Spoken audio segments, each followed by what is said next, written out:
Good afternoon, everyone. The Secretary General is in Vienna now, having wrapped up his visit to Moldova, where he met with President Maia Sandu. During that meeting, he expressed appreciation for the immense generosity and solidarity shown by the government and people of Moldova towards those fleeing the war in Ukraine. He also noted that Moldova, already a fragile country, is by far the country that has received the most Ukrainian refugees as a proportion of its own population. The Secretary General expressed the UN's full solidarity and commitment to scale up assistance to the Moldovan authorities to address the refugee crisis and the full impact of the war in Ukraine, as well as to the strengthening of the country's national institutions. Earlier, the Secretary General had met with the UN country team and thanked them for their efforts at quickly adapting to the shifting priorities due to the war in Ukraine. The Secretary General also noted that the fact that many members of the UN team were themselves hosting refugees in their private homes.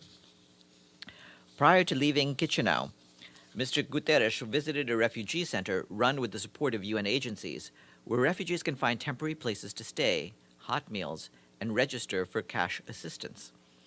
During the visit, the Secretary General had an opportunity to meet a number of families who are housed or just using the services provided by the center.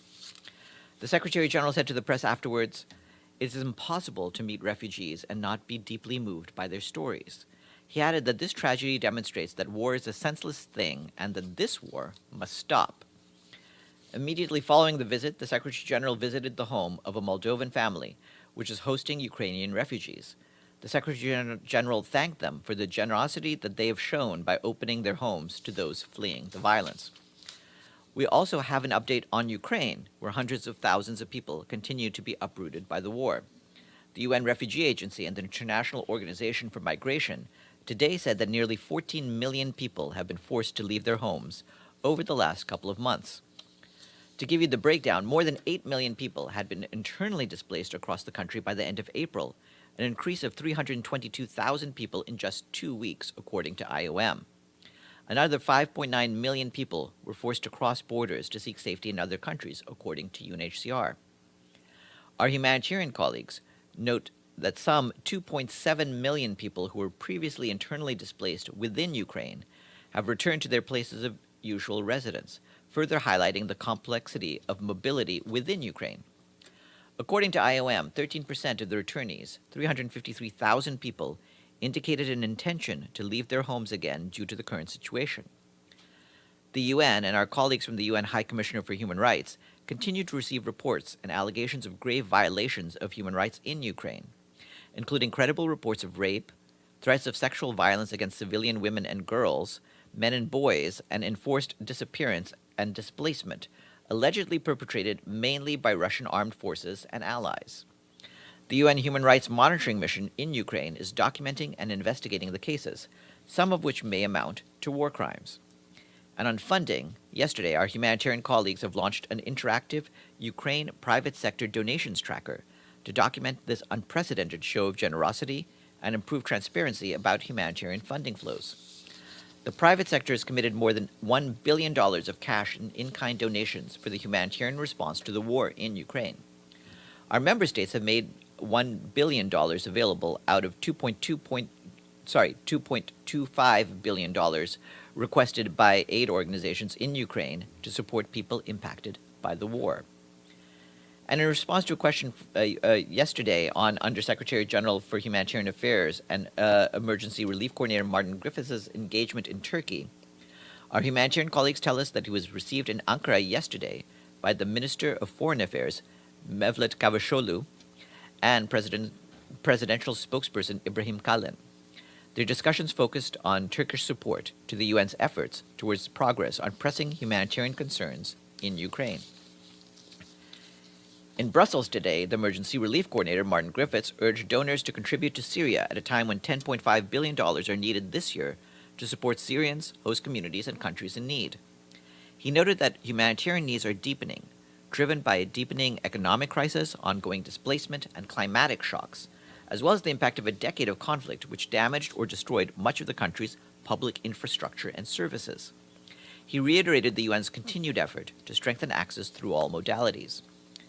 Geir Peterson, the special envoy for Syria, told delegates in Brussels that we are far from a political solution in the country. He expressed his hope that ultimately the Constitutional Committee can help establish a new social contract to help heal the wounds of a devastating conflict. But even were Syrians to agree on the substance of a constitutional reform or a new constitution, he said, it could not unfold inside of Syria in a truly meaningful way with conditions the way they are today. The government of the Netherlands and the United Nations will co-host a pledging event in The Hague tomorrow to support the UN-coordinated operational plan to address the threat of an oil spill from the FSO Safar. As you know, this is an aging tanker off Yemen's Red Sea coast, holding 1 million barrels of oil. The planned operation has the necessary support of the parties to the conflict and key stakeholders, and involves the installation of a replacement vessel or equivalent capacity, and a 4-month emergency operation to transfer the oil to a safe, temporary vessel before it is too late. The budget for the two-track plan is $144 million, including $80 million urgently required for the 4-month emergency operation. We need donors to urgently commit the funds before the window to transfer the oil closes. The world needs to act now, or the time bomb will continue ticking. The UN mission in the Democratic Republic of the Congo, MONUSCO, reports that yesterday there was a new attack by alleged Codeco combatants against a displaced site in the province of Ituri. The attack took place in Loda yesterday evening, and the mission says that at least 14 people were killed. The peacekeepers based in Fataki immediately redirected a night patrol towards the site and exchanged fire with assailants, forcing them to withdraw. They later evacuated 4 injured people to a health center and spent the entire night protecting the IDP site. And you will have seen that in the statement we issued yesterday, the Secretary General strongly condemned Sunday's attacks, also in Ituri and by the Codeco armed group. At least 38 civilians, including women and children, were killed in the Blakete Plitu mining site. More civilians were displaced and reported missing when the attackers set fire to the nearby Malika village, where they also reportedly raped 6 women. The Secretary General calls on the Congolese authorities to investigate these incidents and bring those responsible to justice. He also urges the authorities to ensure MONUSCO's immediate, free, and unimpeded access to the areas of the attacks to facilitate efforts to protect civilians. The full statement is online. From South Sudan, the UN mission has issued a new report which found that despite an overall decrease in violence against civilians, cases of conflict-related sexual violence have more than doubled. Between January and March of this year, the mission documented 63 cases of conflict-related sexual violence, up from 28 in the same time period last year. The report found that civil defense groups and militias accounted for the majority of violence against civilians, followed by conventional parties to the conflict, who were responsible for 34%. It is said that intercommunal violence, particularly conflict over cattle, was concentrated in areas where communities compete for scarce resources, made worse by climate change. The 2021 floods, the worst in decades, have further contributed to food insecurity and disruption of livelihoods. The Secretary General's Special Representative, Nicholas Haysom, said that the UN mission will step up its efforts to tackle conflict-related sexual violence, which he said continues to be one of the most traumatic features of the conflict in South Sudan. The UN Refugee Agency today said that it is gravely concerned about the ongoing violence and insecurity in northern Mozambique. UNHCR warned that conflict and displacement, compounded by extreme weather events, has led to surging protection needs, physical, material, and legal, for hundreds of thousands of affected refugees, internally displaced people, and people from host communities. The UN Refugee Agency noted that since the start of this year, Mozambique has been battered by 5 tropical storms and cyclones along its northern coastal areas. These have impacted thousands of families, including refugees and people internally displaced by ongoing violence in the northern province of Cabo Delgado. UNHCR said that this illustrates once again how the effects of climate change interact with many of the root causes of displacement. UNHCR said that violence continues to blight the lives of around 783,000 people in the northern province of Cabo Delgado. In 2022 alone, an estimated 6,000 people have been recorded as newly displaced following a resurgence of conflict in Cabo Delgado and Niassa provinces. This violence has prevented UN agencies and other humanitarian partners from accessing people in need. In areas that can be reached, UNHCR, other UN agencies, and humanitarian partners continue to scale up protection and assistance activity, and to emphasize how vital it is that we continue to do so. I have an update for you on how our teams around the world are supporting countries responding to COVID-19. In Eswatini, the UN team, led by resident coordinator George Wachira, has supported the national vaccine campaign. More than 540,000 vaccine doses have arrived through COVAX, most of which have been administered. Nearly 340,000 people, or 20% of the population, have been fully vaccinated so far. The UN has trained more than 500 healthcare workers on managing COVID-19 during pregnancy. To tackle the socioeconomic effects, more than 190,000 vulnerable people have received cash and food assistance worth more than $3.4 million. Our team on the ground also distributed supplies to farmers ahead of the winter season, which starts next month in the southern hemisphere. Our team has also supplied water to more than 77,000 vulnerable people in the drought-stricken regions of Lubombo and Chisilweni. The Secretary General spoke by video message to a conference on human rights, civil society, and counterterrorism in Spain. He thanked Spain and our Office of Counterterrorism for organizing this conference, before reiterating that terrorism is not only an attack on innocent people, but also an all-out assault on human rights. He said that we need to put human rights where they belong, front and center in the fight against terror. To do this, the Secretary General added, we need to address the conditions that can give rise to terrorism, including by investing in health, education, protection, gender equality, and justice systems accessible to all. We also need to safeguard principled humanitarian action to open the door to civil society, especially women, to meaningfully engage with counterterrorism efforts.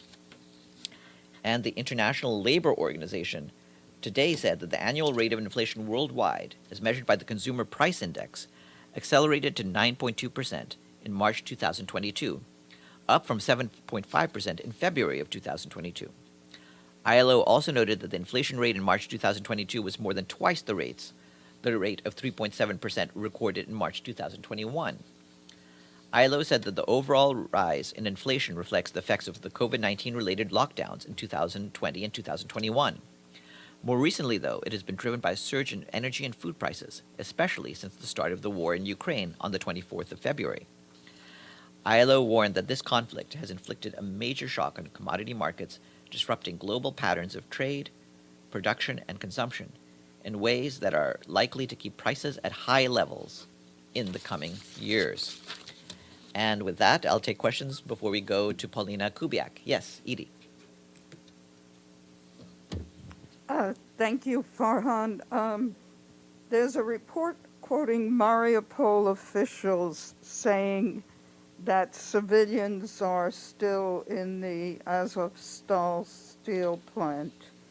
Does the UN have information that civilians are still in the plant? I think I had understood that they believed the last civilians were taken out in that last convoy. Osnat Lubrani, our humanitarian coordinators, did say yesterday that there was a chance that there could still be civilians in the plant. We have been working to do all we can to get people out of Azovstal. And of course, something on the order of about 600 people have moved out of Azovstal and the surrounding area over the past few days.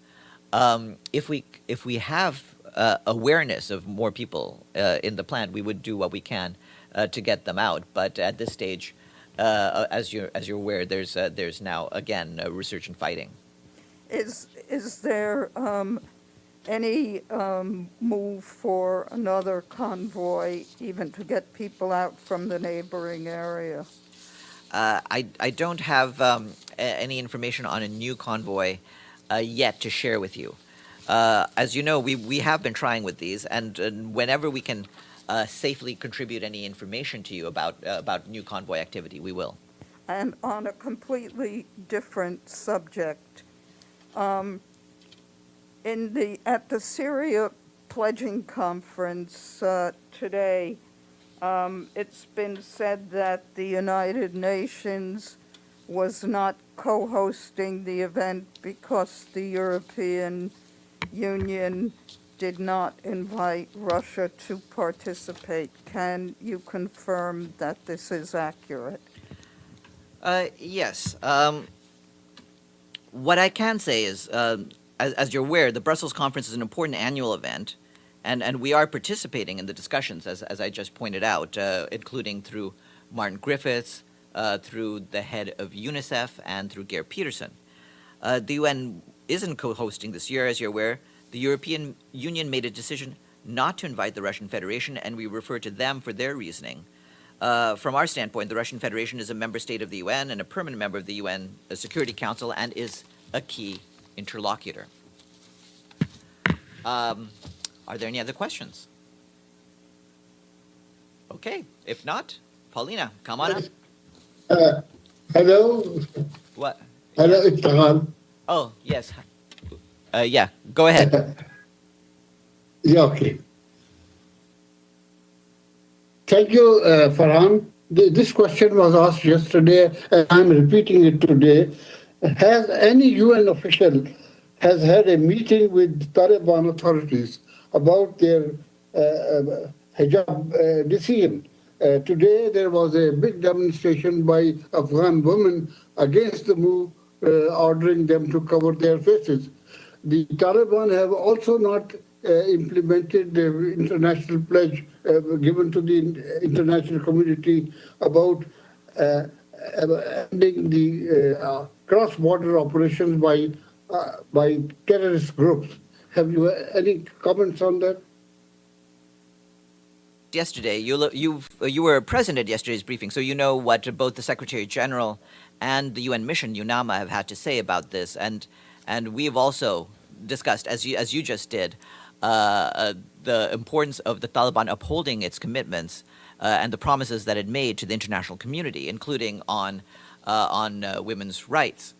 I don't have any meetings with Taliban officials to report back to you on right now, but we are, through our mission in Afghanistan, trying to meet with the Taliban to get a clarification about their stated policy.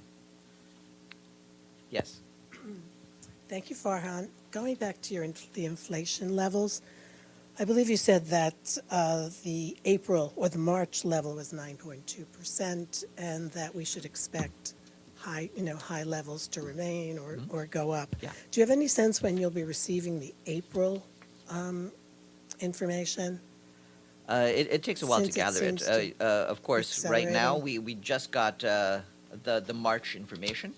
The month of April ended just last 10 week, days ago. but we'll try to get that. It's important to point out that right now the big thing to track is the prices of wheat and oil, which are currently both about 50% more expensive than they were a year ago, and we'll continue to track that. Yes. Sorry, just a quick follow-up on the Syria conference in Brussels. I know the conference is still going on, but do you know how much has been pledged so far? You're seeking 10.5 billion, as you said yesterday. Yes, the meeting's still happening, but we'll try to provide updates through our humanitarian side once we get more information about the pledges coming in. Can we also have a breakdown of the pledges made in the conference Yes, by countries? I believe the humanitarian office, the Office for the Coordination of Humanitarian Affairs, will try to provide whatever information they get. Again, this is not something we're co-hosting this time around, but we will track what the pledges are. Okay, Paulina, come on up.